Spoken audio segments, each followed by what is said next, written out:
Well, the Red Door works in the area of creativity and mental health, of course.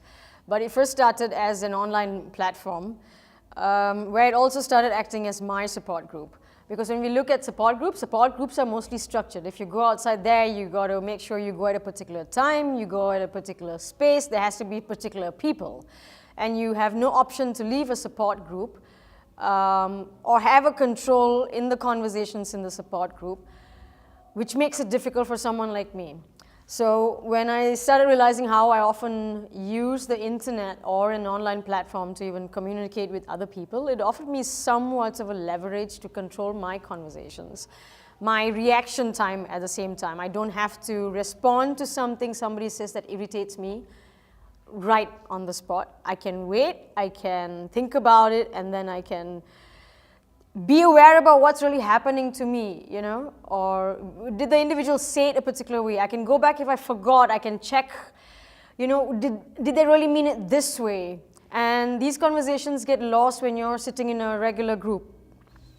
So when I started the online group for that acts as my support group, so I can just have regular conversations with people because schizophrenically speaking, we are already lost out from so much of social reality.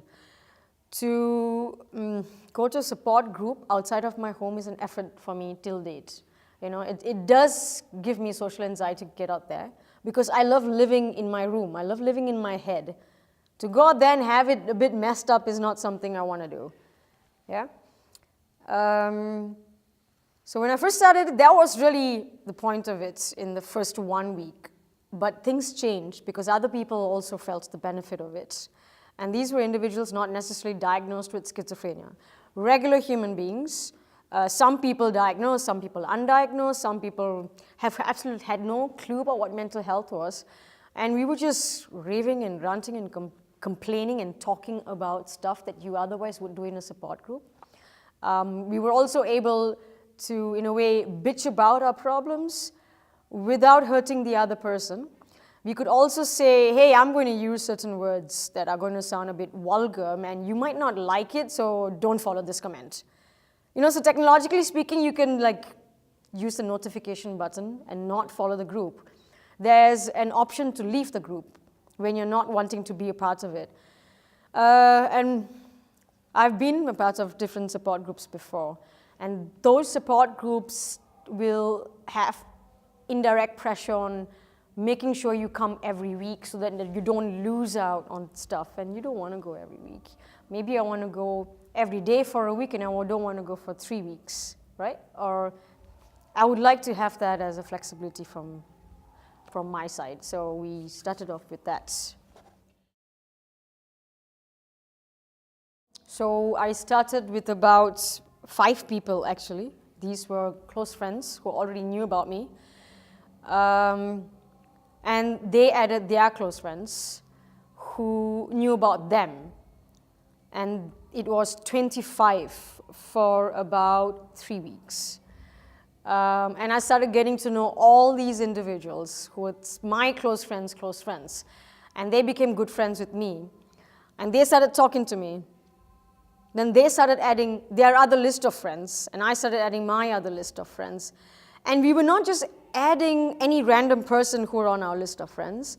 We were really talking to each other about the group, about this person, and you know, she's also like that. And I was also telling other people about it. Hey, you know, I know your friend, and you know, she'd plays the drums and etc. And these were just conversations, and the group just kind of grew through word of mouth with individuals who are really interested in the multi-diversity that the group really offered in terms of conversation and stories. And today we have about 1,800 plus individuals, and I personally keep track of every member that is added, even though I have like 2 other admins. But it's a closed group now because we've had quacks coming inside our groups, and we've had anti-gay rights activists coming in and trying to pull out users and ask them for narratives and then stalk them. So I've had to make it a closed group. And in doing so, it's good for me, because when I look at statistics, you know, I've been a part of many online groups before. And some have like 4,000 or 8,000 members. And at first I actually felt, wow, I mean, that's a lot of numbers. And it started affecting the way I was seeing my group. But then I followed their group and I started looking at what they were sharing. And I realized there was one thing my group did offer, credible information. There were no spammers. There were things shared by individuals who are having a certain type of mental health discomfort or experience. People were commenting, there was interaction, and in that interaction, they were making friends. Every person who comes into our online group, the next thing I know, they have the same list of friends that I have. They just, it just started becoming a ripple effect. And so I really don't care about the numbers because I think it just has to grow by itself when it has to. And despite some of the individuals not really commenting or interacting online, I call them readers and viewers, and they're equally important because from few of them that I've got feedback from, they tell me that, I don't comment because I don't think it's a space I need to comment in, or I maybe have a different background and I don't think I want to be there yet, but I'm reading and I really enjoy what is being shared. I enjoy what is being told by other people like you, so I'm still watching.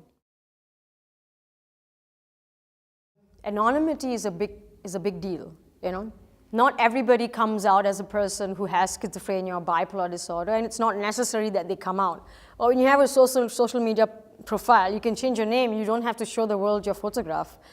And that gives people a sense of, they're not hiding, because they do know there's stigma and discrimination, and they've got their family members who are also around, and they need to protect themselves.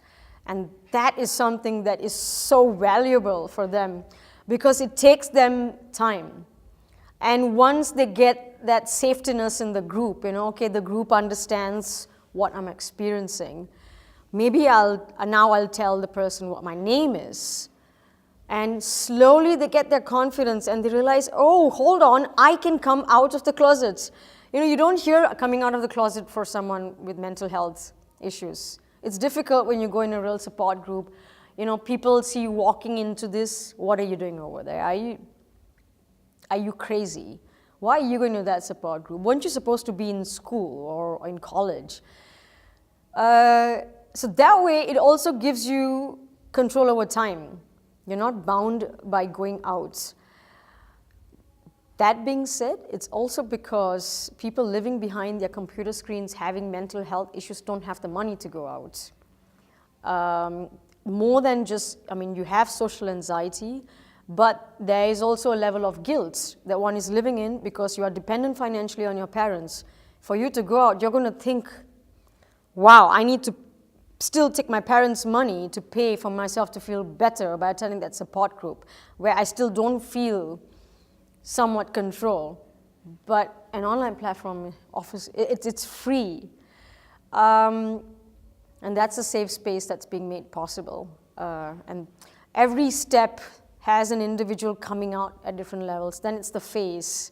Then it's the, hey, I want to share my story, and it gives them the choice. So I see it even till date. Some of them will first have a profile picture and they'll have their name.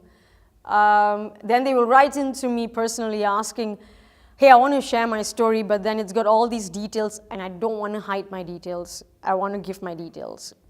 I want to give like the crucial, dirty, disgusting parts of my life because that's their story. I don't want to edit it for them. And I said, okay, but are you going to be okay with it? And then I ask them questions, when you ask like maybe your friends or your ex-colleagues, or they might read, are you okay with it? And I don't need to tell them what to do. They will just remove their profile picture, or they instantaneously create another profile that might be fake, but they let me know they're the same person, so I add them back. And then they enter the group and they share a story that just can throw a lot of readers. Let's say I was going into a job offer in an employment agency, and everybody there, including the bosses and including the employees, just accepted me for all the differences I came with. Whether I was running around and painting or like, talking to myself or giggling or had these voices in my head. And they were just curious and they just lived with me and said, hey, you know what, I'll kind of help you out. I know this is difficult for you to do. And you're imagining a workspace of, let's say, 50 people or even 25 or maybe 100, right? And the law is not there for me. It's not there till date. And maybe the police comes and says that, you can't employ her. I'm sorry, someone just put a complaint for her that she's got schizophrenia. She shouldn't be working. She should be locked up inside. But 50 people love me, and 50 people have been standing up to me. I completely believe that these 50 people will actually tell the cop, get lost. My workspace, I've employed her, I know how to deal with her, where are you coming from? And these 50 people will follow me to the police station to actually make a scene, and cops don't want that. So it is more than necessary to include people who are not in the sector at all. The sector will help me. Maybe when I'm really thrown inside, yes, the sector will help me from various political bureaucracy level. But at the grassroots level, for my life to function without a sector, or with a sector that's also busy, when I need to go to the shop to buy my sanitary napkins or my groceries, and I'm interacting with the seller, and they look at me being suddenly different and talking to myself, they stop passing comments at me. They just know, okay, yeah, she's got an issue, but it's okay. They are the society I'm trying to change. Super duper duper awesome! INTAR is like, wow. I mean, chocolate ice cream is like my God, so INTAR is probably like chocolate ice cream for me. I've heard about alternatives from Bhargavi. For me, INTAR is synonymous to Bhargavi Davar. I know she wouldn't like me saying this on camera with her name. But I only heard about the concept of alternatives through Bhargavi, actually, through Bapu Trust, when I first walked into advocacy. And I really recollect when I started speaking to Bhargavi, just walking into her office and telling her stuff from top of my head, like, my imaginary friend said this and that, and, you should do this with these vibrations and stuff. And she just looked at me with this, I've heard that before. Or, it wasn't something surprising. It wasn't something new for Bhargavi. And she had this look on her face. Yeah, I kind of know someone who also says that. And Bhargavi would tell me stories of individuals she met in conferences, maybe in US or Geneva. And she's like, these are peers and allies from, these countries who are probably now really old, but they've had such experiences. So that's why I think of them the minute you start coming to my office and, talking about the same stuff. And strange enough, I've met some of them today. So Bhargavi told me this in 2008. And I told them that, indirectly, you guys have actually affected my life through this lady by just blah, blah, blah, and blah, blah, blah. And she just says, like, yeah, this person exists. And she'd give me these names that I won't even remember.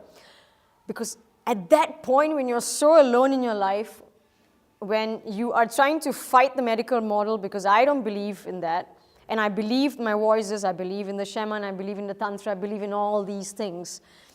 And this one person says, yeah, I kind of know someone else. And that validation is what I actually lived with. Yeah, there has to be other people. There has to be other people.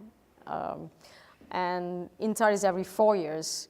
And the fact that every 2 years. And now that these people are here, I was like, wow. It's like, the legitimate people are here. So I don't know. I can't tell you what INTAR is. INTAR is like, it makes me emotional because for me, Bhargavi has been such a close ally, and she's also been a mentor.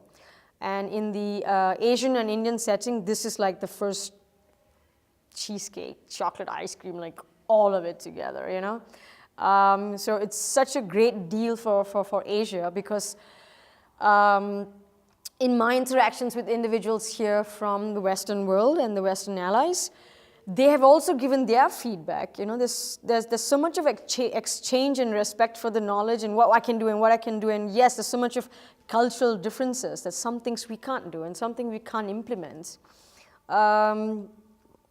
which really helps in context to what we're doing from an Asian point of view, to look at what we already have naturally. Because it's called alternatives for a particular culture, but in many cultures, it's very natural.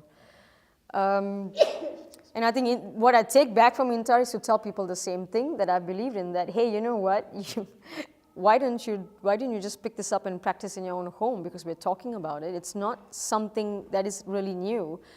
It makes me question a lot of the traditional stuff. Someone like my mother, you know, your traditional Indian lady would talk about. Traditional things about yoga or mindfulness that she just does, that exists in Indian cultures or Asian cultures, and we forget that when we grow up. So I am actually taking a lot of that back home with me.